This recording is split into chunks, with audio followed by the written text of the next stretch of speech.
Awesome. Welcome to American Hammers TV. This is another one of our special episodes. There's not much to do over the off season, as we call it. There's really not much to talk about. Just a lot of, transfer rumors and other boring dribble. So we decided to try to schedule some exciting new faces, exciting new interviews for the channel during the summer months. And yeah, I think we got a really cool one today. So my co-host Lee, good to see you, Lee. Good to be here. Yeah, good to be here. And my goodness, we got the captain, man. We got Lee Anderton from Anderton's Music Company, man. So Lee, pleasure to meet you, man. Hey Tim, thank you very much for inviting me on. Hey Lee, try not to make it too confusing. Too many Lees in the chat. You are tastefully named. Sir, I have to say that I highly approve of your first name. So yeah, it's a good name. Yeah, good absolutely. Name. Yeah, I need to sit up more, otherwise you can't see. I went and dug through my extensive collection of West Ham shirts before doing this. What shall I wear? And that's a nice one. Yeah, that's a nice one. It. I like I love that one. Yeah. I don't think we wore the away kit enough, did we? While this was, I've not seen it. Is this the away kit for next season as well, or are we changing that? The away kit for next season that I've seen is also black with the white badge, and then it's got like a kind of a strip along the cuff, right? That's kind of like almost looks like sort of claret and blue confetti or something. I'm not sure how else to explain it. Cool. Anyway, I kind of like it, to be honest. Really? Okay. Yeah. No, I know you wouldn't. You like the opposite when it comes to kits, man. I know. It's true. You wouldn't think that I would, but I do. I think it looks kind of good. So, anyway. Well, real quick, I got to mention that we still do have a shop, and the shop proceeds definitely helps keep this channel going. I mean, we have a lot of shows lined up, a lot of different shows coming back for the when the new season kicks off. So in order to keep this going, we don't have a Patreon. We still selling these? Are we still selling these? I think we are. No, not anymore. Limited run. It's a collector's item now. Okay, that's a collector's item, man. Yeah, I don't know why it's in this. But yeah, it's AHTV.threadless.com. We don't make a ton of money off of it. Obviously, most of the money goes to Threadless, but they also keep all the inventory, so we don't have to touch it. So that's kind of neat. But yeah, it keeps the lights on. Keeps the lights on the channel. So we got a lot. Like I said, we got a lot of cool shows coming back. A couple new ones in the works as well for when the season kicks off. But I want to explain real quick how this even happened. This interview right now. So. I've been a massive fan, obviously, of Anderton's Music, Company, the actual YouTube channel. I've been following it for at least 6 years, and I was stumbling through YouTube, and I saw these sounds like so and so. Like basically, they would have two people going around the shop of Anderton's and trying to recreate like a famous band sound, AC/DC, Metallica, whoever really, and Nirvana and so on, and try to do it under a budget without breaking the bank, they said. So really cool videos. Check those out. There's also a lot of cool videos with I off the air you mentioned Rob Chapman. He shows off a lot of cool guitars, and I know you like to show off some cool guitars and some cool pedals and some new stuff and or comparing different products. But one of my favorite videos actually was, I'm a huge Big Wreck fan, and you interviewed Ian Thornley, and that was a great interview, man. That was awesome stuff. I think that was the first artist interview I'd ever done. Yeah. And Rob Chapman had mentioned in the 2 or 3 years I'd known him what a fan he was of Big Wreck. And I'd never heard of them. Honestly, never heard of them. And then somebody said, "Oh, the Big Wreck are touring. There's a chance we could. Do you want to meet Ian Thornley? Maybe make some video with him." And I thought I better listen to some Big Wreck before he comes in. And I think my first question to Ian was something like, "How are you not the biggest rock band on the planet?" Yeah, it's just phenomenal. And as a player, he's up there. As a singer, as a player, yeah.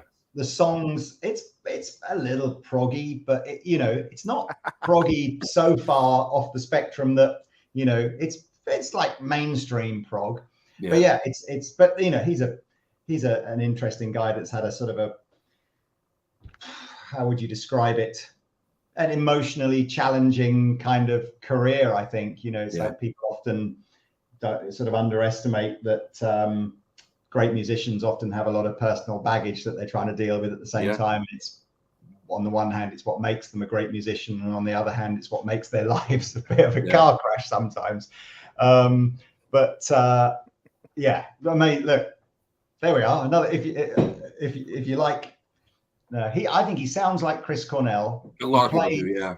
He plays, I don't know, he's just an amazing player, and the band is kind of a rock-based, slightly proggy, but great stuff. Really, their newer stuff, especially like their first few albums before they broke up and disappeared for a little bit, they were more rock. I mean, they were more like with a southern feel in a way. I mean, Canadians usually do that anyway. They usually have this country-esque southern undertone to their rock music mostly. But yeah, so tell us a bit about your background, where you're from, and Andertons, and how that all came about, and how did you become a West Ham supporter? I mean, Andertons is a family business from the 60s, started in the 60s, and I guess, I left school with no qualifications, much to my father's disappointment.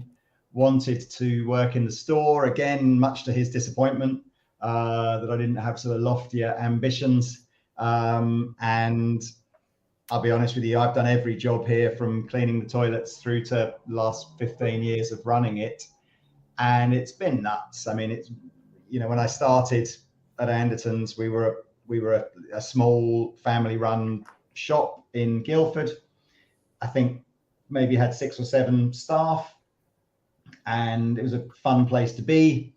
But really, like an Aladdin's cavey kind of, everything was, nothing was really clean or tidy, or it was just like a bit of a ramshackle, fun place.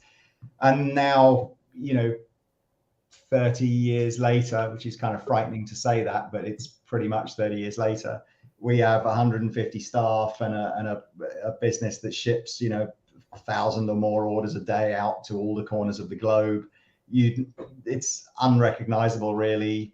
And we still have the shop, it's a different location in Guildford, but it's the heartbeat of the business is still this amazing place to come and check out all the latest toys of guitars and keyboards and stuff. But it's the internet and what we've managed to reach in terms of through YouTube particularly. But so that's the music side of things. And, I was, like many of you, wanted to be a rock star when I was 15, and I played, and the band was doing bits and bobs, but it soon became apparent that I was not going to be one of the very lucky, probably a bit like a footballer, right? I was not going to be one of the 0.0001% who end up making a career out of playing the guitar. So I thought, I'll see if I can make a career out of selling them, and was definitely, in hindsight, was a wise decision. Yeah. So, but the West Ham connection, and we have to go back to the 60s. So on my father's side, my grandfather, so this is Harry Anderton, and his family grew up on Green Street. So it was a very different vibe back then. Stories of him and his brothers would they'd go and watch the training, and they you'd jump over the turnstiles to get in to see the games, and they were doing that from when they were kids back in the the 40s, I guess, 40s and 50s. And my granddad was prior to opening the store, he was a policeman. He was in, I don't know what the American equivalent of the flying squad is, but if you've ever seen any of those 70s police films from the UK called Flying Squad, it was the sort of the serious crime detective London squad, I suppose. And so he was a hard guy, like hard as nails kind of guy, quite different to my dad, who my dad was, what's the right word for it? My dad was was almost like a bit of a dandy, if that, in the sort of 60s sense. He wanted the quiffy hairdo and the winkle picker shoes, and he was playing a little bit of Austin Powers, if you'll forgive a yeah, it might be 25-year-old reference there. Yeah, I mean, maybe a little. I mean, you see all the early pictures of the Beatles. Yeah. And how Yes. they look. Oh, I see. Yes. That was kind of how my dad wanted to be. So there was a little bit of like, it was not my granddad's definition of like a man's man. It was that's what I mean by the sort of the dandy kind of thing. Yeah. Anyway, they were both drummers, and they decided that my dad, by the time my dad was born and the family grew up, they were living in Fulham.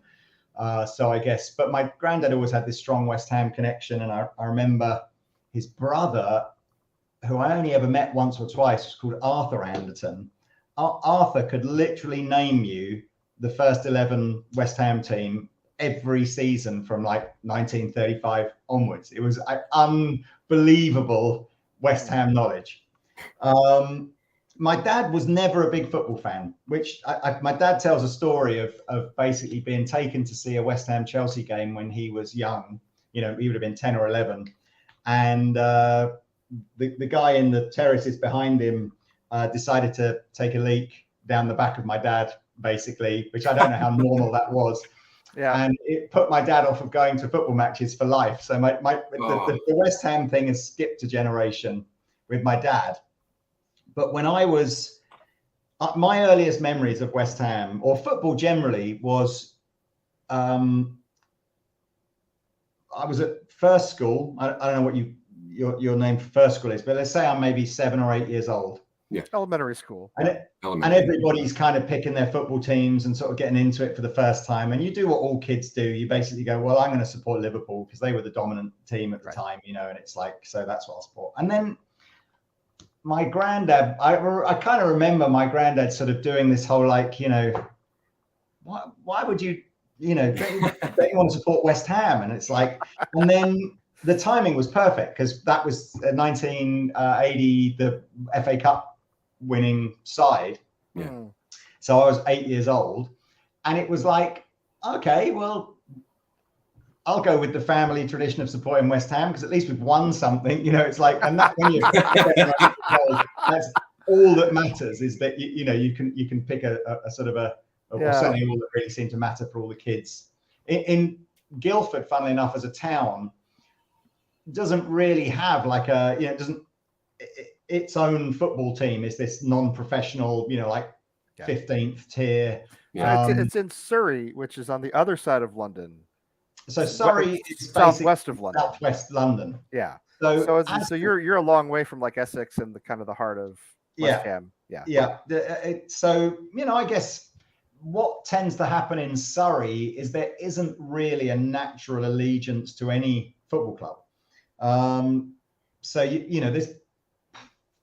there's often a joke that there are more Man United fans in Surrey than there are in Manchester. It's that kind of which is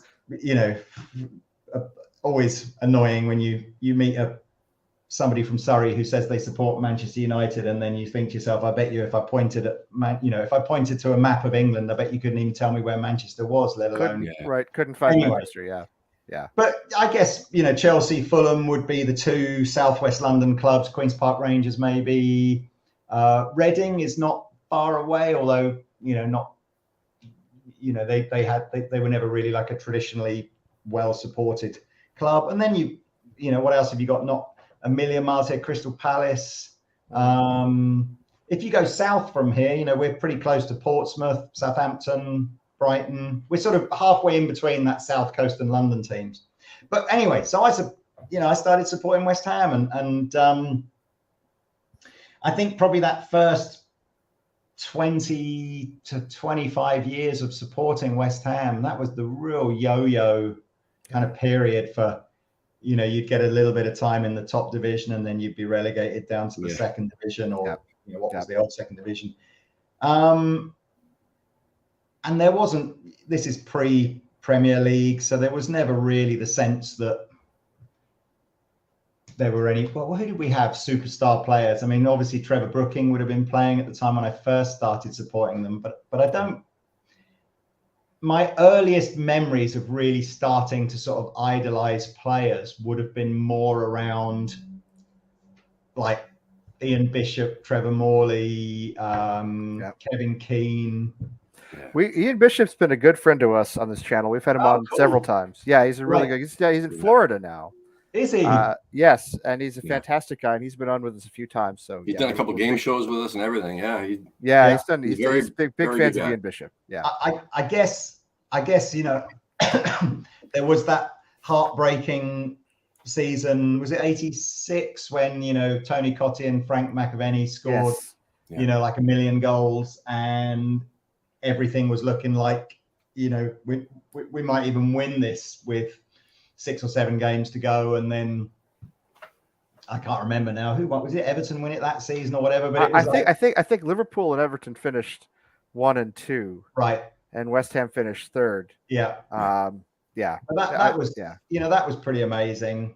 I don't, again, I kind of recall at that time there wasn't really the sense at that time that you had this hierarchy in the Premier League of just, you've come to really accept now at West Ham that if you have a real superstar player, you just know that a City or a United or a Liverpool or whoever, Chelsea are gonna buy that player, and that player is going to want to go. But I kind of feel back then it was, if you had great players, it was just more down to probably good recruitment, and they tended to stay. I guess Cottee went, didn't he? Cottee went on to good things. But yeah, so I remember that. And then, I'm trying to think of, who some of my favorite players would have been Julian Dix was loved watching him, got to see him play in the flesh a few times. Who else? We've had Kenny Brown on from that era, who I know didn't play for a long time. Of course, his dad is a West Ham legend, but he scored the goal that took the title away from Manchester United. And but that was the one where Bruno McCloskey kind of single-handedly stops Man United scoring, and the entire second half is spent in the West Ham box. Yes. When, how on earth? Yeah, it's just. And then I guess you know what it's like. So your grandfather basically saved you from a lifetime of trophies and success. Yes, 100%. Yeah, but he also brilliant way of putting it. Sorry, my headphones are popping. I apologize. But he also saved you from being a Liverpool fan, right? And I mean, I would much rather be West Ham than Liverpool. So I think ultimately, just as long as I'd never become a Man United fan, that's been my that's the only. I don't really care what team anybody supports. Yeah. As long as there's some reason to support them other than the glory hunting years. Right. They're good. Man United, Or they're traditionally good. Yeah. That's why we have so much respect for when we were unearthing all these different American West Ham supporters, especially in the beginning. This channel was solely dedicated on just interviewing Americans and how on earth did you become a West Ham supporter, and hearing all the stories. Yeah. And clearly it's not a glory hunting type of scenario. Well, if you're a glory hunting West Ham supporter, you're a very poor glory hunter. Not very good at it, I mean, glory. What were my, some of those playoff, when we got the promotion from that's probably the most elated. Yeah. Going to some of those playoff semi-finals and finals, and I honestly think it's like, when you've played the thick end of 50 games in a season, league games, and it all comes down to 90 minutes of like, do we get to be in the Premier League next season, or have we got to do the whole 50 games again? And those, going and playing against teams that you've barely heard of and all this kind of stuff. So I think that was some elation. I was at the FA Cup final that's probably the, possibly the single most depressing day of my West Ham supporting life. Yeah. But yeah, I mean, we're I think, but I've always enjoyed the fact that everybody, I think, kind of, they might not like West Ham, but I think they all sort of respect you for the choice that you've made about the club you're going to follow. Because, like you say, you're not a glory hunter, right? If you're a West Ham fan, that you've obviously done it for some sort of family or where you grew up reason or whatever. How about you have a couple of kids, right? Yeah. How about your kids? Are they West Ham? They will tell you they are. But I've got a 9-year-old girl and a 4-year-old girl, and they're both very proud of their West Ham shirts. But I can tell you now that any attempt to sit down and I think that I would be nervous taking them to a game at the age that they are. Yeah. But if it's a question of sitting down and watching something on TV, they are so bored. They have no idea which side is West Ham and which side is the other side, and they're so bored inside of 2 minutes that no, I don't have that sort of. I want to have children that want to, watch the games. It would make watching the games much easier if I had some support in my house around. My boys are a little bit the same way, Lee. My boys are 8 and 11. My 8-year-old will be 9 actually tomorrow. And if Tim comes over, if we have friends over to watch the game, they'll watch part or all of the game. But other than that, they really just don't have a lot of interest. They don't really watch sports at all, actually. So, but they will wear West Ham shirts and they'll talk about West Ham, and they'll say that they're West Ham. So if you ask them, I always at least think there's that. Again, because it always amazes me how most big British clubs have amazing following all around the world, and it always I wonder how did you guys have family connections then, or just I mean, for me, it was a hat one day. I started to watch the Premier League when the old sports channel, cable channel here in the U.S. used to have a highlight show in the late 90s, and it was really pretty well done. And I started to watch, the highlights. And I had watched football as a young child, the old North American Soccer League, and I used to watch the World Cup like 82 and 86. It was on Spanish language TV actually in Texas. It wasn't actually even in English back then. But I moved to Europe in 2001. I moved to Paris, and I kind of thought that I should support Arsenal because they were a French club and a lot of French people supported them. But the more Arsenal fans I met, the more I thought, nah, I don't want to do this. I don't like these people. Yeah. I'm not one of these people. I don't fit in with these people. And it turned out that the fans I liked the best were West Ham fans. And it really came down more than anything else to the people, not the players on the pitch or even the colors, which I do love the colors.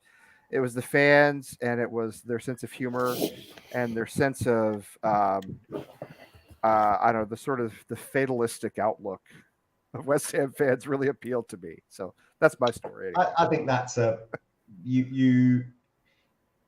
mean, London's changed so much over the last 30 years, and that sort of gritty East End London thing is harder to find now. It's so expensive to live anywhere in London now. It's almost like, but I think that's where it kind of comes from. There is a amazing sense of humor from that, traditionally in that sort of location, and a very sort of self-deprecating sense of humor, which I think, kind of, you see that in the song, even the song, Bubbles, it's basically, it's how shit it is to be a West Ham fan. Yes, that's what I love about it. That's what I love about it. When I heard it, I thought that's a perfect description of how I feel about so many things in life, not just West Ham, but just so many things in life in general. Yeah. I'm not a winner. I don't want to hang around winners. It's not my profile. Maybe there's the problem. This is fundamentally at its heart of West Ham, and why we never seem to win anything is it's just built into our DNA to fight to fail at some point on the journey. But it was actually a video game for me. I had a Mac computer, and the only sports game I could get on the Mac was Football Manager, and I just was trying to pick a team, and then all of a sudden I remembered 3 years earlier, and this was back in 2010, but 3 years earlier I remember watching the IT Crowd, and they had a whole episode based off of West Ham, and it was one of my favorite episodes of the IT Crowd. And then I'm like, oh yeah, I'll pick this team, and I'm like, oh, I like the logo, oh, I love the colors, oh, let me learn more. Then I became obsessed. I had to know everything I possibly could about it, watch every freaking video I could watch about it, talk to as many, West Ham supporters as I could find, which wasn't that many around here, and just fell into it. And then next thing you know, I'm getting tattooed. I've been over there a couple times. Dude, I love the club and everything about it, and the fact that I come from this like mentality of, you go out there, you're gonna win, and then they didn't, and they kept just not giving a shit half the time, and it was very frustrating. And that's what Bubbles means to me, is that I wanted us to win so bad, and yet it was just not happening. And now all of a sudden, they started to pick it up again, and I'm like, ooh, I have nothing to yell about really anymore. I think that's a very fan. I think it's fair to say that we've had some amazing players over the year that have given, would run through a wall for that club. I'm not this. It's. But you're right. There's a certain sense of fatalism in the fan base, isn't there? That it just ultimately isn't going. We're not going to get over the line. And although again in last couple of seasons, it's like, what a turnaround. It's like all of a sudden, could you imagine if I'd have said to you 3 years ago, you're going to be absolutely devastated that you didn't win the UEFA League this year. You're going to be, and yet, Lee, if you go and you have a lot more face-to-face contact with West Ham fans than we do because you're actually in England. Most of the people we either know on here or we know via social media, and the people we have on this channel are pretty consistently great. Twitter's a different story. People complain on Twitter constantly, and my thought is we've just had objectively the best back-to-back seasons in the history of West Ham United in terms of accomplishments, place in the table. I mean, I know there was no trophy, I understand that, but in terms of 2 consecutive seasons, you cannot go for 127 years, however long it's been. These are the best we've ever had. And yet you have people who want David Moyes gone, or now the owners are different. I want the owners gone too, and I've wanted them gone for a long time, but that's a different thing altogether. Because I think Moyes is the one who has saved us, basically. But you still have people who complain, which is what is so incredible to me. Is that my thought is, try to be happy. A couple of years ago, after the COVID shutdown, we stared into the abyss. Didn't know if we'd stay up, go down. Didn't know if there'd be another game played for months, weeks, years. Nobody knew. And here we sit. A couple of top 7 finishes and a deep run into Europa League, and hopefully another run in European football this season. It's amazing. Although again, I have to be honest with you, I was devastated when we lost in the semis in the UEFA. I just. Oh, of course. Oh yeah. We all were. I mean, I was too. Myself that was a Leipzig West Ham final, and that we would win that. I was devastated on the last day of the season when Man United lost, and then that hurt a lot. I agree. I was just this like, and I do sometimes have to pinch myself and go, so you're annoyed now that you're just going to be playing you're going to be in the Europa Conference, not the Europa League. When you have to sort of go, well, there's still another 13 odd clubs below you that would have loved to have finished in that spot. Because I felt the same way you did. The Frankfurt match was completely deflated. Lee, your microphone just rubbed on something, and no, that's whatever that is. These headphones are starting to go. So if I move, they start popping. That's why I got to be so still. It's not easy. Stay still. Sorry.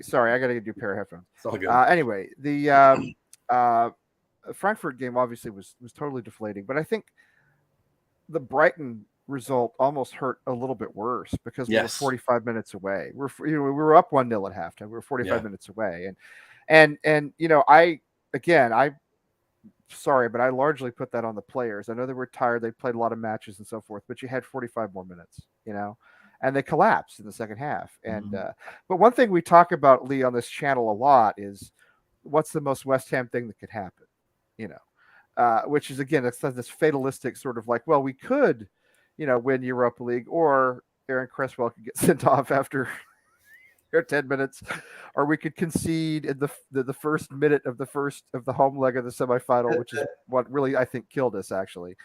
We could, when we get this miracle of Manchester United lose to Palace, we could go out and finally beat Brighton, or we could lose 3-1 and get bumped down to Conference League. I don't know if you that FA Cup final game, was it 2005? Where you're 3-2 up, right? 10 seconds left to go, right? And a slightly sort of, who was the Argentinian right back? I can't remember, something or other. He had the ball. He could have literally just sat on the ball. He had no one around him. He decides to kick it up the other end. Yeah. A Liverpool defender just heads the ball back into the mix. It falls to an absolutely knackered Steven Gerrard, who is miles away from the goal. Yeah. And with one last 94th minute swing of his leg. And you're just sitting there going, this could only happen to West Ham. It could only happen to West Ham. That's you can never, ever, ever breathe. We could be up 3-0. We all know 3-0 leads are not safe. We all know that. We've seen that over the last couple of seasons. You could be up 3-0, 4-0, 5. It doesn't matter. You could be playing Kidderminster. You could be playing Barcelona. It doesn't matter. You can't breathe until the final whistle goes, because there's always the chance that we're going to blow it. Yeah. That we're going to bottle it, to put it in more English parlance. There's always a chance that we're going to bottle it. And I mean, it's torture, but to me, it also is that much more rewarding when we do win. Like, every West Ham win to me feels good. Do you know what I mean? I had a sense of relief, isn't there?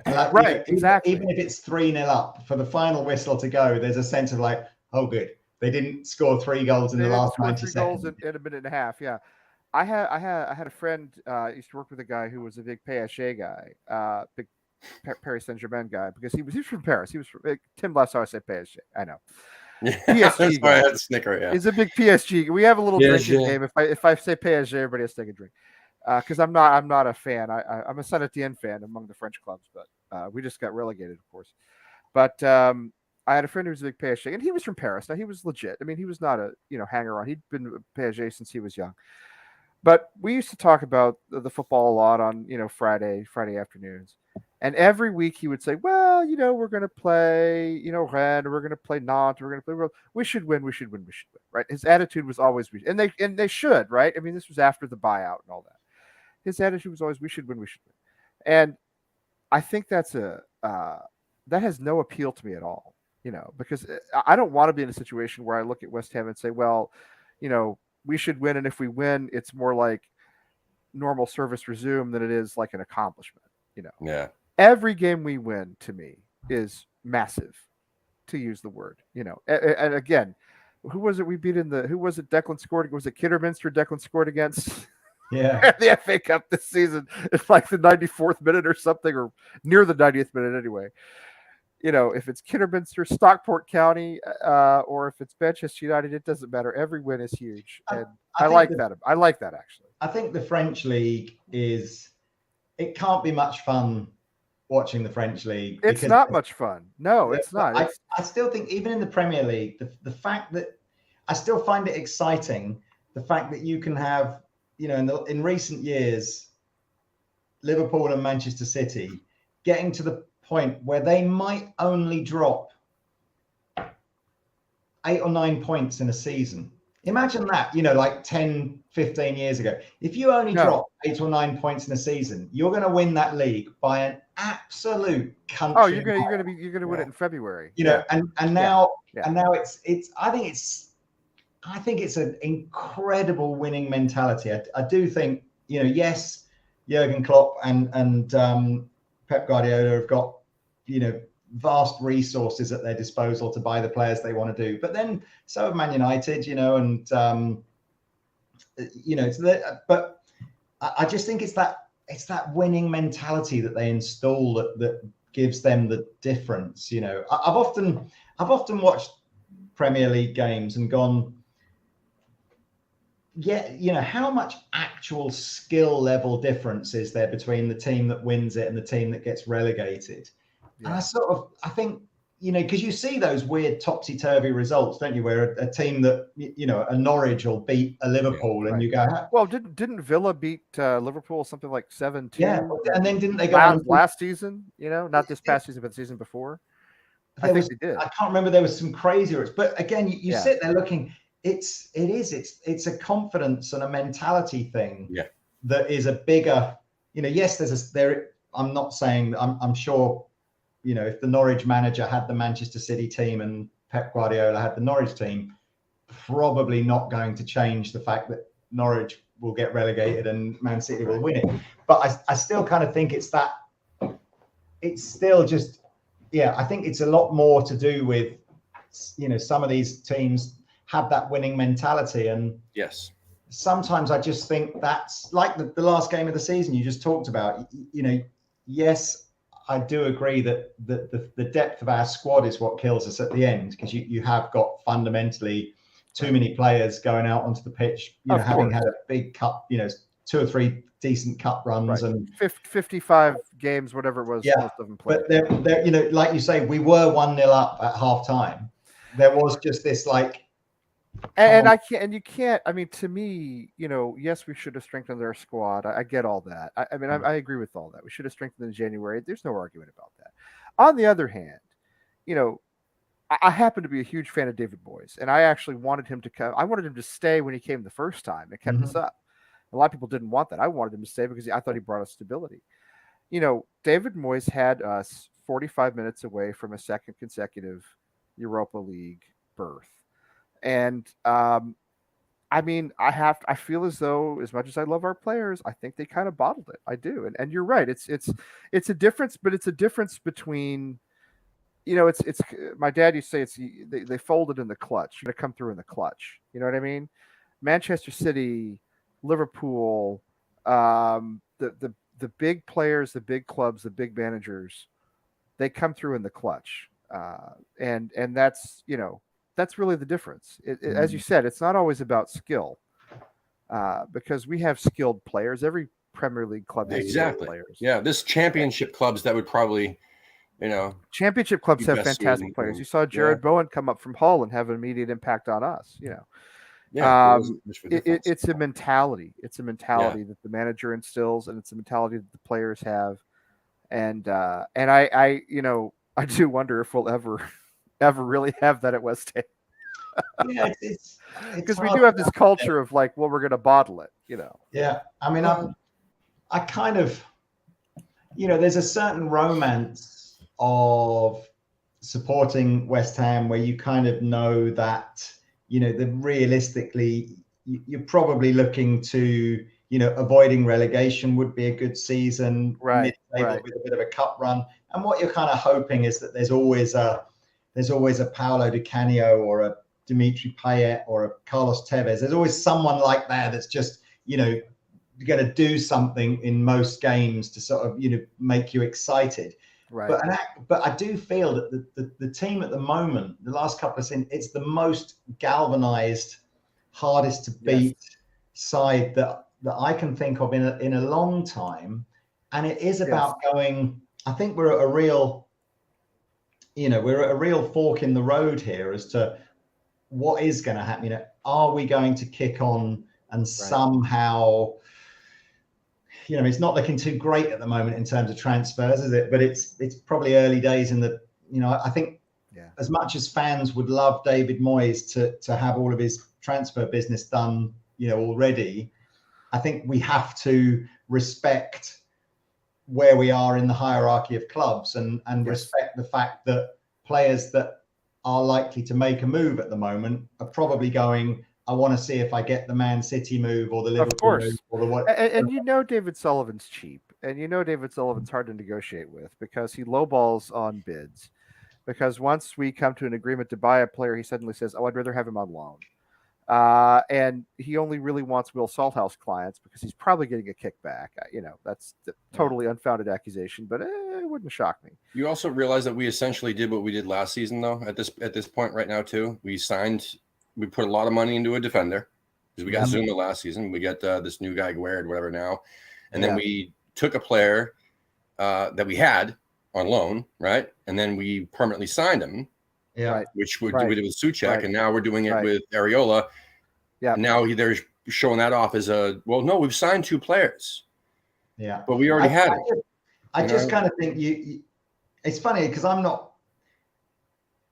not particularly anti Sullivan and Gold. I think actually David Gold is a very gracious kind of owner. Well, I do too. Yeah, I don't really have a problem with David. To be honest, actually. I don't have a problem with David Gold. And I think he's an old man too.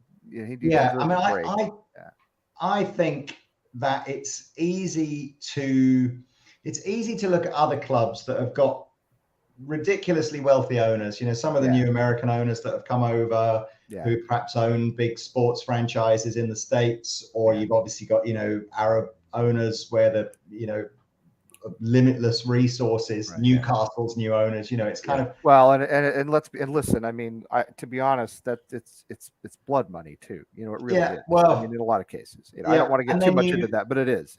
Yeah. So to a certain degree, I kind of feel like David Sullivan.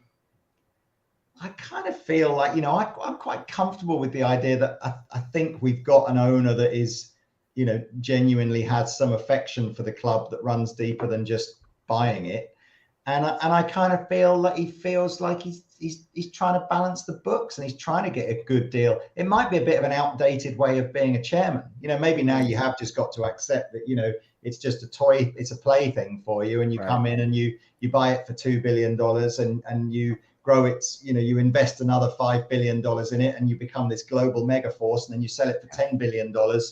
And it's sort of, to a sense, I mean, you guys all know better than me. American sports are far more commercialized, I think, than British sports are typically. Well, and you see this creeping in, with the concerts prior to the Champions League final, and sort of the pyrotechnics and that sort of thing. One thing, the Fenway Sports Group, which owns Liverpool, they also own the Boston Red Sox here. Tim and I both live in the Boston area. And they now own the Pittsburgh Penguins, which are a large hockey franchise. That's just one of the best groups in sports, period. I mean, yes, they have money, but it's extremely well run. The Red Sox had not won a World Series in 86 years, quite famously, when they won it in 2004 under their ownership, and they've won 3 of them since then. So Fenway Sports Group is just, that's Liverpool. They just have a great, I mean, what can I tell you? They're well-oiled machines. That doesn't really bother me. I don't necessarily like the oil money that's poured in, because one, I don't really like the source of it. Guys like Abramovich, who's shown I know he's sold the club now, but he's shown exactly who he is, with the situation in Ukraine and with his ties to Putin and so forth. And then, the Saudi government, which is basically what owns Newcastle now. I understand that we have a lot to answer for as Americans, don't get me wrong, but that's basically just like a murderous government, that has made a lot of money that way. And I think it's bad. I think it's bad for sports bad for football and bad for sport when you have that kind of sports wash. I kind of feel that I might be being naive here, but I don't get the sense that David Sullivan bought West Ham with the sole intent of seeing how much he could grow its value by and then selling it X number of years down the line. And I kind of feel like no matter what the Fenway Group might say, that's what they're going to do. That's the only reason they bought Liverpool, is to buy it at a certain price. They feel they can grow its global standing, and they'll sell it. Roman Abramovich obviously was forced to sell it. Right. I mean, I think he did have great affinity and affection for the club. I do too. I don't doubt that. I just don't like his. No, I agree. Shady connections. Yeah, but I mean, I don't doubt his affinity for the club. I think it was very genuine. Yeah, actually. You look at all the Saudi and Arab investment in anything. I think they have got to diversify their portfolio of things they own, because it's only going to be another 20 years and oil's not there going to be any oil. It's going to dry up. Exactly. Anyway. Yeah. So I don't know. I mean, I think, yes, obviously everyone will have a view as to morally, Right. but I just get back. I kind of feel like, David Sullivan gets he gets a lot of bad press, and I'm not necessarily sure that the grass would always be greener with another owner. I'm in the minority. I would rather have David Sullivan than the Saudis, because I feel as though, even though there are things I don't like about him, I wouldn't have the same sort of moral quandary about supporting West Ham. Not that he's a great guy. I mean, but I don't think he has the same profile as the Saudi government. No, now we'd have a lot of money. We'd be able to have the world's best players. But I feel I don't feel guilty about supporting West Ham while David Sullivan is the owner. And listen, I mean, we've been GSB out on here for a long time. I will say this, though. I mean, we did come within a couple of points of Champions League. We did make a Europa League run. And we are in Europe again. We've had our best back-to-back seasons ever. I mean, I think most people are angry at them because they got rid of the Berlin, and they sold it off and they destroyed it. And I think that's where the anger. But in terms of results, these are some of the best results we've ever had as a club. And if you look at the history of West Ham, which I know it, this has always been a selling club. This has always been a club that balances the books. This can go back as far as you want to go. You read Chuck Corr's book on the history of West Ham, and you go back to the 1920s when one of the directors said, well, maybe West Ham would be better off in the second division because it's cheaper to play there. I went, obviously visited the Bowling Ground many times. I've been to the London Stadium a few times. Yeah. It's really, did you say did you guys ever go to the Bowling Ground? Because I did. I have not been to London Stadium. I haven't been over in quite a long time. So I think you sort of, you have to been to London Stadium many times. Yeah. The geography and the the layout of where it was, it's completely surrounded by houses. It's completely the wrong place to try and create something that 40,000 people need to descend upon every other weekend. It had those big tower blocks behind it that I always loved. And there was really even if they could have made the stadium bigger, like just having more people getting to it and stuff, it was very hard to do. Very hard to do. Yes, there was always a romance. It was a mental. It was an incredibly intimidating place to be. I was intimidated even though I was on the home side. You would walk down the high street and there's mounted police everywhere, and you could cut the atmosphere with a knife, particularly if it was a London derby, and you're sort of thinking, oh God, it's all going to kick off any minute now. Which, and I think there's a certain romance attached to that electric atmosphere that the London Stadium, certainly on the occasions I went there, I've not been back since COVID. So I didn't, and there was some very, really encouraging reports coming back from some of the games in the latter part of this season where they were Sevilla at home, at least on television, Sevilla at home was fantastic. And, yes, you are sat further away from the action, but I've got to say, when I went there, it's massively easier to get to than Upton Park. It's, all the facilities were much, much nicer. I love the way they closed the main walkway around the ground. And then at half time, you can walk outside the ground and you've got the street food vendors and all that. That's nice. I would much rather take my kids to the London Stadium than to Upton Park.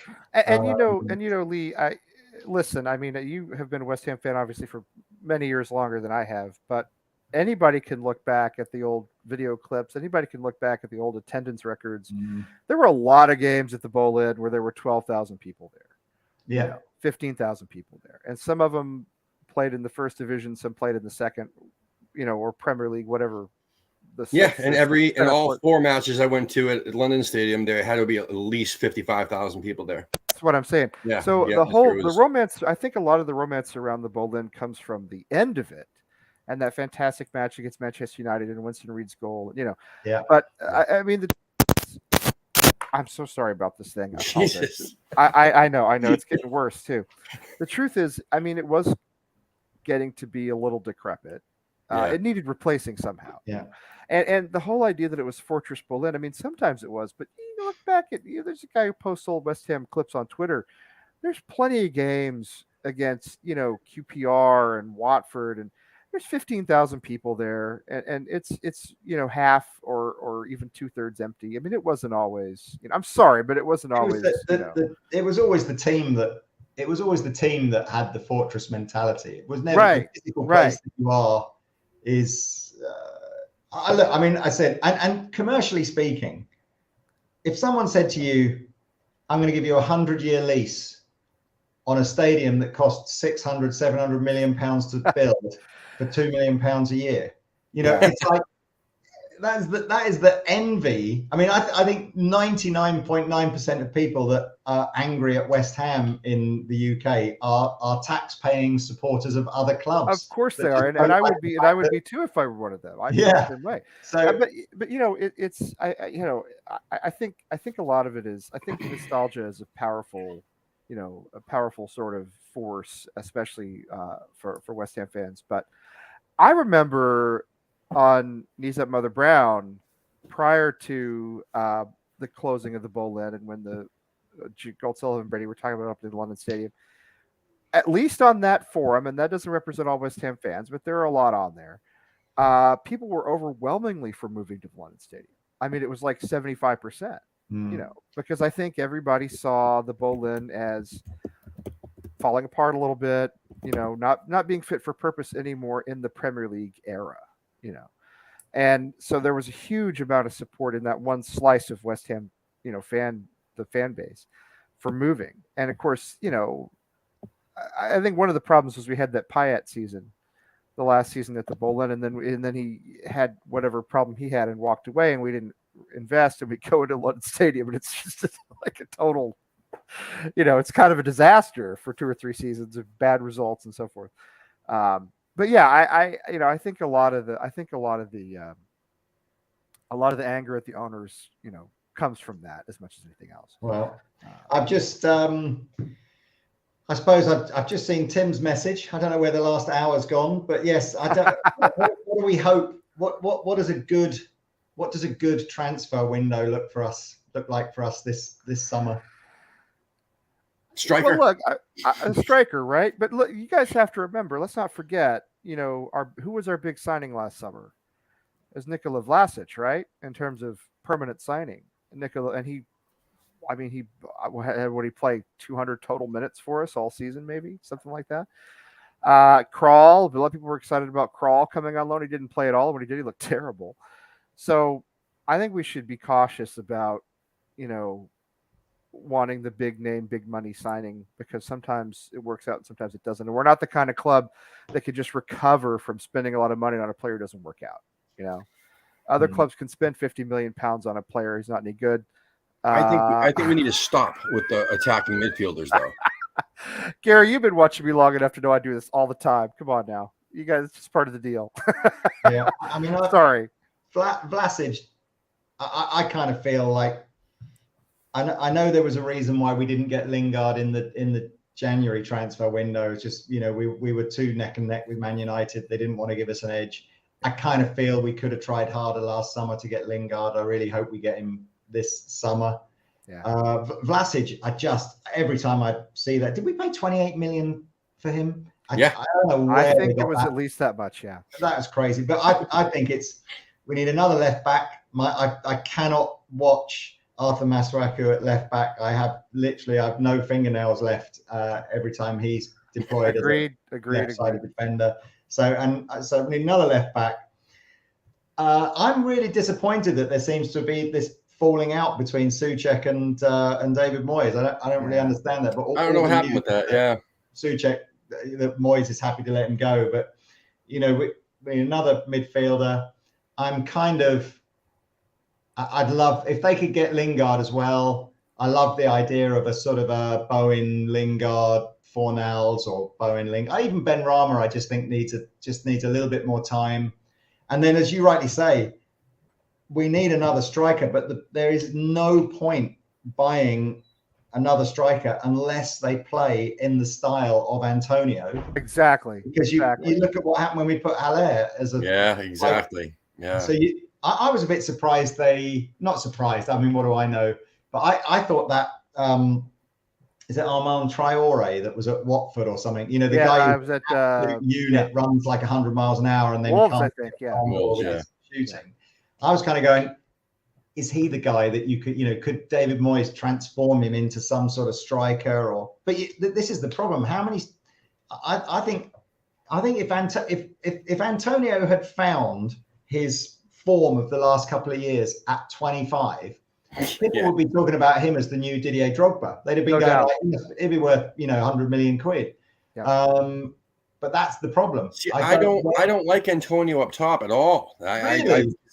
He likes to drift, but when he's a right winger, he does cut in and he bullies himself in there and attacks so well. And when you mentioned Traore, man, I listen. The only way I would like to see Antonio up top is if it was him and Traore together. Right. That would be I a love beast that nobody can stop. I love watching.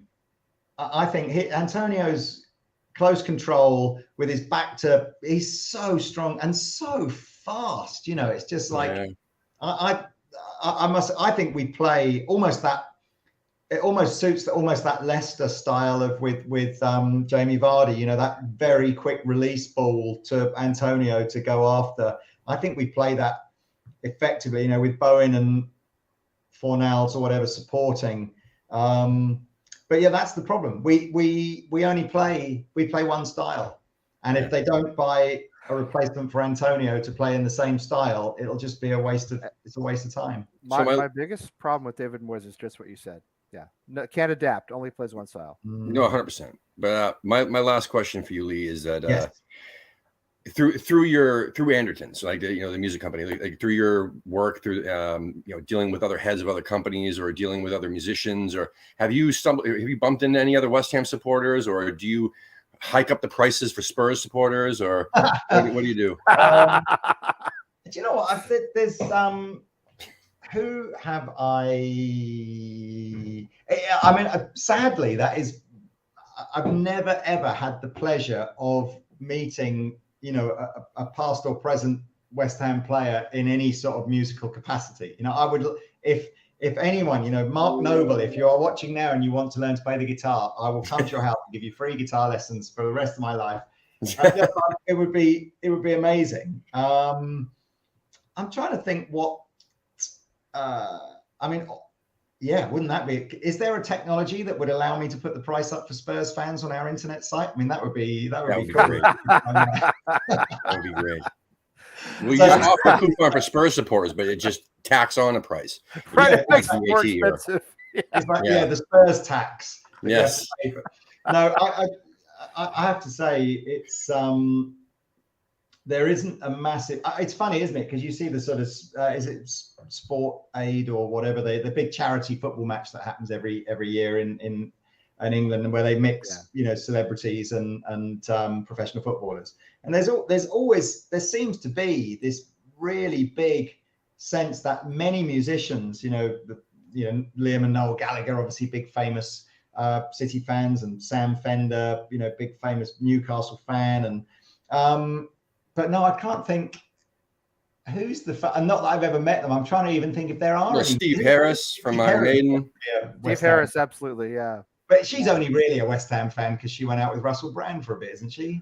Yeah. Well, I don't even think she is a supporter. But we have Steve Harris from Iron Maiden, who actually has a sticker on the Fender bass. But then there was somebody. Oh, there's a lot of punk bands. Well, that's a funny one. So about 5 years ago, Steve Harris did a West Ham logoed bass guitar, like a Fender bass guitar with the West Ham logo on, that was for sale. and I don't think it was hugely popular. And Fender came to me and did the whole, come on, Lee, you're the West Ham fan. If anybody can sell these, you can. Here's a special price to sort of, buy them all. So in a moment of madness, I agreed to buy all the 50 of these bloody Steve Harris Iron Maiden basses. I think I've still got a dozen of them still here or something. Worst decision I've ever made. But yeah, you're right. He's obviously, he's got like a 11-a-side football pitch in his back garden, hasn't he? So that he can play with all his mates when they go around. But yeah, I can't, Ray Winston's obviously a famous supporter, isn't he? But musically speaking, it's mostly punk bands, right? Mostly Cockney punk, Rejects and guys like that. Yeah. Yeah. Well, look, if you are if you're a musician of any profile that's watching this podcast and wants to meet a music shop owner that will do you a good price on anything you want to buy, I'm your man. So that's right. So where can people find you on the social, or the company on the social media? Look, I mean, if you I like to think that what Anderton's has done is created a real sense of YouTube videos that are really fun to watch. Yes. Don't take ourselves too seriously. For me, playing guitar is all about for love and enjoyment. It's not about the technical ability that you're able to reach or anything like that. It's about how happy does it make you feel. And I like to think that if you watch our videos, we'll always be honest with our opinions about, I like this one better than this one, or this is good for this, but that's good for that. So that's just Anderton's on YouTube, and whatever YouTube/Anderton's, or is it Anderton's Music Co? I can't remember, but you search for Anderton's and you'll find it. Mm-hmm. And then my personal stuff, if you want a mix of music stuff and also anything else that I'm doing, whether that be watching West Ham or doing anything else, that's Captain Anderton. That's a Facebook or a Instagram page, or just the Anderton's website. Anywhere you want to go. But yes, if you're into music and playing music, making music, then come and give us a look, and hopefully you'll. Thank you so much for accepting the invite to come on to the show today. It was really truly a pleasure. It's brilliant. I honestly, what better afternoon could I have had than chatting about football in West Ham for an hour with a couple of fellow fans. That's why we do it. We love it. Exactly. Yeah. So for everybody in the chat, thank you for popping in. Appreciate it, and make sure that you like, subscribe, and share the channel, and check out our shop at ahtv.threadless.com. And we have a couple other interviews that we're working out with ex-players for the remainder of the summer. There's 2 that I have agreements with. I just need to lock a date, and before the new season kicks off. And then once the new season kicks off, there'll be lots more shows back on the network. So we're not going anywhere. Just it's just a little slow going over the summer. But again, Lee, you got anything else to say, Lee? Hammer Lee? No, well, I'd say good luck with everything, and let me know who you get on. I'll tune in and see those. Yeah, we just appreciate you being here. It's really a real pleasure talking to you. And we'll make sure that we pop in the shop next time we come over too. We'll that would be great. I'll make you a cup of tea. All right. I'll see you guys. See you guys later. All right. Come on, you irons. Talk to you later. Come on, you irons.